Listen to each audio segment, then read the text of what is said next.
Luxury is what safety feels like. People like to say luxury is about status, and yes, sometimes it is. Sometimes it is just a beautifully packaged cry for attention. But that is not the whole story, because luxury is not only about being seen, it is also about feeling protected. Luxury often means I'm no longer at the rough edge of life, not scrambling, not exposed, not improvising, not one small setback away from irritation, inconvenience, or mild personal collapse. That is why luxury feels so powerful. A silent car, a perfect mattress, a hotel where even the air seems employed, a house with thick walls, soft light, and no visible evidence of chaos, urgency, or budget constraints. That is not just wealth, that is safety wearing better shoes. And, human beings respond to that very quickly, because people do not only want to survive, they want to feel beyond survival. That is a different ambition. And this is where it gets interesting. Luxury can be a real expression of safety, but, it can also become a substitute for it, and that is where the mood darkens slightly in a tasteful way. Because, a peaceful room can genuinely help. A beautiful object can genuinely calm you. A well-made environment can genuinely improve life.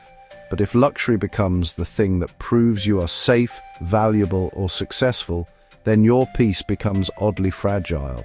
Now, you do not just enjoy comfort, you require it. You do not just like quality, you need insulation. Not a nice car, but a moving anti-anxiety capsule.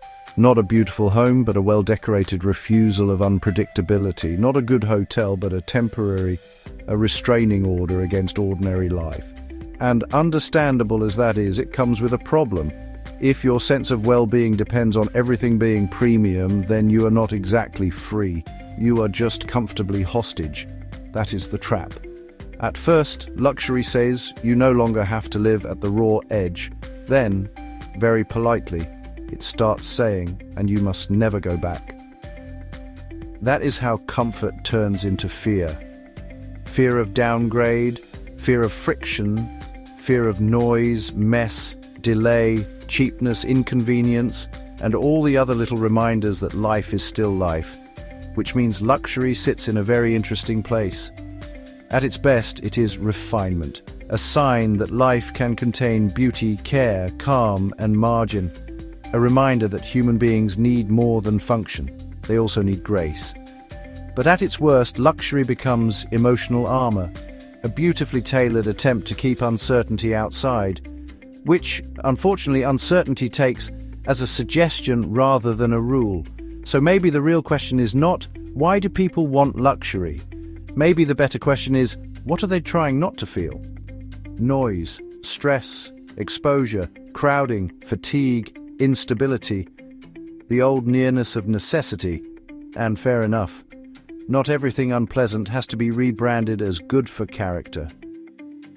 But still, the deeper point remains. People want luxury because it gives them the feeling that they have moved beyond mere coping, beyond scraping through, beyond enduring, beyond the rougher version of existence, not just surviving, settling in.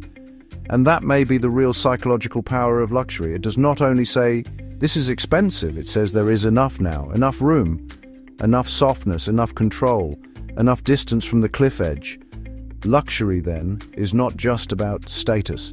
It is often the feeling that life has stopped pressing quite so hard, which is why people do not only buy it to be admired, they buy it to exhale.